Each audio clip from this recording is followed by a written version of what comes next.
I often get asked where my inspiration for conversions comes from. It's never one single place, and I often find myself getting ideas from artwork, books, films, as well as other people's kit bashes and conversions.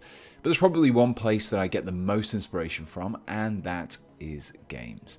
When I'm building Warhammer, I'm usually gaming, so naturally a lot of inspiration comes from this medium, which is precisely where the idea for this particular miniature came from. Now, this icy Chaos Lord that I'll be showing you how to build in this video was based on Wurlim Frostking, one of the champions from Raid Shadow Legends, which brings me nicely to the sponsor of this video. When I'm building miniatures or painting them, I often find myself with a few moments here and there where I'm waiting for something to dry, be it superglue or paint. I like to spend these few minutes playing some Raid Shadow Legends. I can grab a few champions and fight my way through a few levels of the campaign, or go for a few rounds in the PvP arena. But what do you do with all these high-tiered warriors? Well, you send them to the Doom Tower. This place is basically a giant prison where Sirioth, the big bad guy of Raid, had all of his eldritch creations contained. But now that Sirioth's power is leaking back into the world, the Doom Tower isn't holding together quite as well anymore. So it's up to you and your intrepid band of champions to head inside, smash some heads, and get some rewards. But that's not all. New content is being added to Raid all the time, and this month sees daily events, new champions, and the Guardian Ring. This huge new feature gives you a whole bunch of new ways to use your champions, a new way to get those legendary champions that you missed out on, plus an entirely new way to upgrade your favourite champions. But if you're still on the fence, you can try Raid for free and get a huge head start by hitting the link in the description or by scanning my QR code, and you'll get the epic hero Chunuru, 200,000 silver, 1 XP boost, 1 energy refill, and 1 ancient shard, so you can summon an awesome champion as soon as you get in the game. All this treasure will be waiting for you in your inbox, which you can find up here in the corner, but this offer is only available to new players and for 30 days, so make sure you get on there quickly. So let's get back to the conversion. I'm going to kick things off by giving this guide 2 dead animal bits out of 5 in difficulty. There is some chopping and cutting required, as well as a few parts from the kits, but you won't need to worry about any sculpting here. Now I began with the plastic Chaos Lord for Age of Sigmar. He has all the heavy armor that's perfect for representing Frost King's full plate. I removed all the parts from the sprue before cleaning them of any sprue tabs and mold lines. The first modification came at the back of the model. The cloak on this Chaos Lord was a little too intact compared to Frost King, so I would need to tear it up a little bit. This process was started with my saw, which I used to make a series of vertical cuts in the fabric, starting at the bottom. After a few of these had been made to varying lengths, I then went on to widen these out with a combination of some clippers and my saw once again. Finally, I cleaned up with a knife, which left me with a sufficiently shabby and threadbare looking cloak. Wurlim Frostking has this crazy collar of icicles, which is of course I wanted to reproduce. Before I could do that, I first needed to make some more trims around the neck. I clipped away the small collar at the back, as well as the shoulder pads trim. These were further shaved back with my knife, helping to create a flatter surface to attach my icicles to. Just so that I had it to hand whilst adding the ice, I decided to pre-prepare the head. I needed a helmet that matched the style of the armor, so the bare head that came with the kit just wouldn't work. I decided to use the helmeted head of the Chaos Lord on Karkadrak, but I first needed to clip down the neck so that it was far shorter. Whilst I had my clippers to hand, I also removed the small cheek spikes and the lower set of the horns. With all of these removed, I began to clean up the surfaces with my knife, as well as making the necessary trims to allow the neck to fit inside the torso's neck joint. With all this done, I could begin to work on adding the icicles. These would consist of 1mm plastic rod, but simply gluing these end on and praying for this small contact point to hold them would have been naive. So I started out with some 1mm holes, drilled down into the plastic just behind the neck. Into these holes, the lengths of rod were glued in and clipped down to a more reasonable length. After giving the glue a chance to dry, I then whittled the ends of the rods into a rough point, mimicking the appearance of a shard of ice. It might have been easier to do this before attaching the rod, but I wasn't sure how tall I wanted this collar to be, so feel free to tackle this whichever way round you prefer. Once these initial 3 had been finished, I continued to drill more holes, attaching more rods and whittling them to a point. I started to spread these out from the initial 3, moving across the shoulders and getting smaller as they moved away from the head. Before I spread the icicles towards the front of the model, I first attached the front half of the torso to the back. At this point, I decided to take a break from the icicles and focus on the left arm. Normally, it would be resting on the pommel of a sheathed sword. However, I accidentally broke off the handle, so thought it was a good chance to change its position. But first, I clipped away the remaining handle and cleaned up the finger so it looked more like a clenched fist. I then rotated the arm so that it was facing palm up and checked the fit against the upper arm. It didn't quite fit yet, but it was pretty close. So I clipped the upper arm, and so that it better matched the new position of the lower arm. A few trims here and there helped me to hone in that join. Once everything was fitting together, I glued the arm into place. As a result of the clipping, the arm was slightly shorter than before, but this was barely perceptible. Plus, I now had this cool, angry fist-shaking pose. With the arm in place, I could continue adding more spikes, using the same drilling, gluing, and whittling technique as before. I spread these across the shoulders and the front half of the torso. I sized these so that it became smaller as they moved forwards and made a few checks with the head just to make sure that it would all fit into place. Just to help out with the balancing of some of the colours later on, I also added a couple more spikes to the wrist of the left arm so they extended past the fist. Wurlim Frostking carries a large two-handed mace. The Chaos Lord kit already came equipped with a glaive, which meant that the handle was already there. But what I needed was an actual mace head. Fortunately, the stock collecting Slaves of Darkness contained the perfectly shaped and sized mace. I began by removing the glaive blade using my knife, cutting just above the fingers. I cleaned up the cut before clipping away the head of the mace and trimming that cut flat too. Attaching these parts together couldn't be done with glue alone. The contact point was far too small, and with such a prominent piece, it would likely fall off in a slight breeze. So, to ensure a good, strong bond, I used a pin. Regulars will already know this, but if you're new here, I started by drilling 2 1mm holes into the dead center of each side of the contact points. Into the mace head's hole, I attached some 1mm steel wire with a little superglue, and clipped the wire so just a few millimeters were left protruding.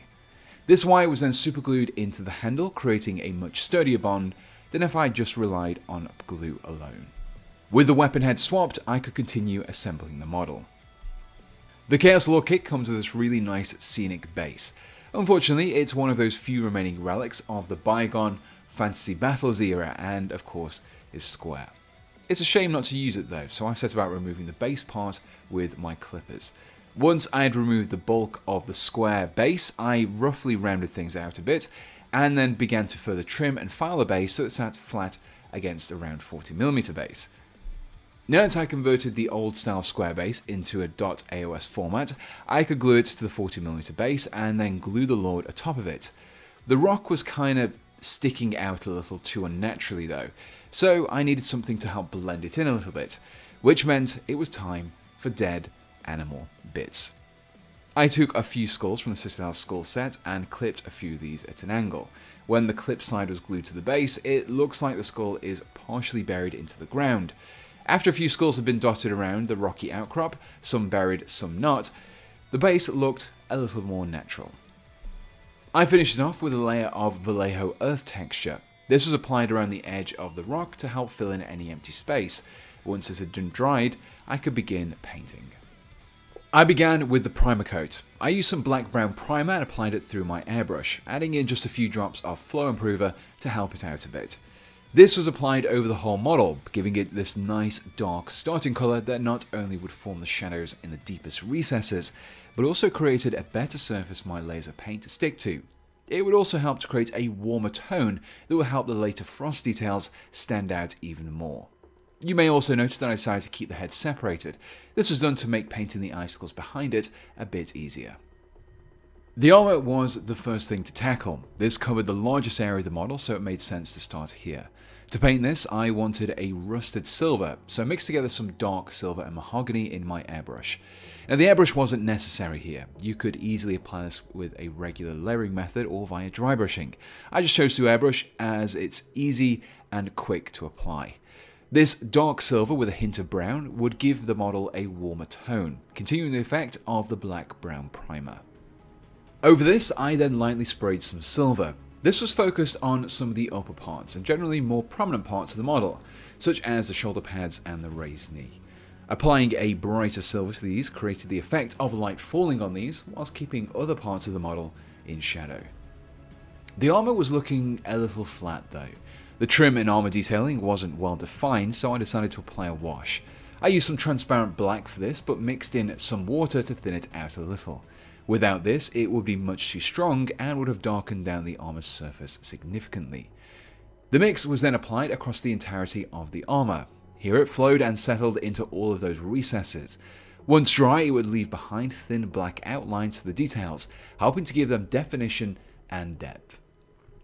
The wash had also slightly darkened down the armour a little, which allowed me to bring out the silver once again, but this time apply it to just the edges and raised details of the armour. Combined with the shading created in the last step, this really helped those details to stand out and also allowed me to create a rough and scratched nature to the armour. Following this step, I was done with the metal areas, so I made sure to change my paint water and thoroughly clean my brushes to prevent any cross-contamination of metal flakes into my other paints. To paint the cloak, the wrapping around the mace as well as the belt, I chose to go for a dull, faded leather effect. To begin, I started by cleaning up those areas with a base coat of black-brown. I thinned out the paint a little using some water to make it easy to spread across the miniature. This was applied in a couple of layers to clean up any areas that the previous metallics may have overspilled onto, which included the base as well. This created a single solid colour to work up from. Like with the armour, I then gave everything a wash with watered down transparent black. Over the deep folds in the cloak, this created some strong shading and helped to create some definition between the armour and the leather of the belt. For the highlights, I created a roughly 50-50 mix of black-brown and pale yellow. This resulted in a faded brown that I could then apply to the edges of the leather wrapping and the peaked folds of the cloak. I then added more pale yellow to my previous mixture to create an even lighter brown. This was also used as a highlight, but was applied much more sparingly. This paint was used to pick out only the most prominent peaks in the fabric to help them stand out even further. With the armour and cloth completed, I could start to work on the ice. I followed the same process I had employed in my previous frost weapons tutorial here. This involved base coating all of the areas of ice, the icicles and the blades of the mace, with coal black. This created a clean and neutral surface to work on. The black was followed up with some watered down bold titanium white. When this thin mixture was applied over the black, it didn't cover completely. It instead created an uneven surface shade where some areas were more grey and others were pure white. This would help to create more of a transparent effect to the ice, replicating the effect of ice that hasn't frozen evenly and so is clearer in some parts than others. To really give it that cold effect though, I would turn to the contrast paint Aethermatic Blue. This bright blue was mixed with a little contrast medium to rein in its strength a little, and was then applied over the areas of ice. As contrast paints are translucent, those areas of white and grey that I created in the previous step were retained and tinted blue. This gave them that classic stylized ice effect, which was intensified by the darker and warmer tones of the fabric and the armour that surrounded it. However, after tackling the weapon and the collar with this, I found that the rest of the armour looked quite bland by comparison. I didn't really want to change the colour of the armour either, so I instead decided to add some spots of ice. I achieved this by repeating the same black, then white, then blue steps from before, but instead focused my application to small patches along the edges of the armour. I wanted this to appear as though the armour itself has frozen or is slowly transforming into ice. These spots of cooler tone among the warmer ones also helped to break up the fairly dull shades of the armour. I finished off the ice with some edge highlights of bold titanium white. These not only help to sharpen the edges of the ice, but also give it that frosted effect. With the Chaos Lord completed, I could begin to work on his base. I used some dark warm grey and watered it down a little before applying it over the raised rocks, keeping the black-brown still visible in some of the deeper recesses. For the textured ground around the raised rocks, I used a dry brushing technique. This saw me dipping my large round brush into my paint and wiping away the excess onto some paper towel. When brushed lightly across the texture, the paint only accumulates onto the raised details, keeping the darker areas intact. I then hit everything with some watered down transparent black and left everything to dry fully. To highlight the rocks, I began using a mixture of dark warm grey and pale yellow. Mixing in pale yellow here lightened the paint whilst also helping to retain that warm tone. Over the rocks, I use this as an edge highlight, but over the textured ground, I again used a dry brushing method. For the skulls, I began with a base coat of light umber, before starting to highlight them with a mixture of light umber and pale yellow to create the slightly lighter tan shade. I then used some coal black to help clean up the rim of the base before finishing up the assembly of the Chaos Lord. To make sure that I had a good bond between the torso and the head, I scraped away the paint from inside the neck. I then removed the wire from the head and scraped away the paint from beneath it too. Finally, I superglued the head into place. With the miniature assembled and painted, I hit everything with a matte varnish, specifically Army Painter's Anti-Shine Matte Varnish. This sealed in the paintwork whilst also helping to remove some of the glossiness that had been created by those washes. To finish off the base, I applied some Valhallan Blizzard. I built this up around the rocks and skulls, but tried not to keep the application too even. This creates the appearance of snow that has been walked through and has slightly melted. You can also allow this to dry and then build up more on top to replicate the appearance of small snowdrifts. And with that, the model was completed, which left me with this.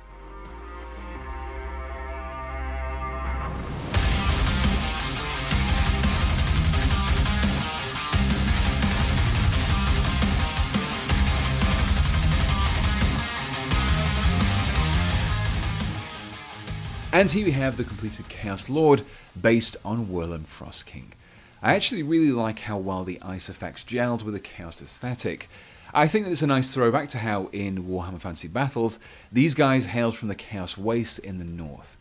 It would also work really well against other Chaos miniatures, and I'd love to continue the icy conversions and frozen waste colour scheme across a whole army. I'd love to hear what you thought about this guide, and if you have any ideas for other conversions that you'd like to see me tackle in the future, then do let me know those in the comments below. I'll include all the paints used in this guide in the description, along with some affiliate links, so if you're looking to try out some of these things for yourself, while supporting me in the process, I would be extremely grateful. Speaking of which, let me just say a huge thank you to my ever-generous supporters. Currently, my top supporters on Patreon are Jonathan Hart, Berserker, Daniel Dowling, Dakota the Destroyer, Jake, Jeremy Kaup, Jesse Smith, Casper Lindberg, Merrick, Mr. Grimm, Swedsman, and Tim. So a big thank you to you guys, and if you also support me on Patreon, buy me a coffee, or you just use my affiliates links, then it is the gracious people such as yourselves that allow me to fund the kits and tools required to build these conversions. Also, a big thank you to Raid Shadow Legends for sponsoring this video, which allow me to post it without any YouTube ads. And so until next time, thanks for watching, and goodbye.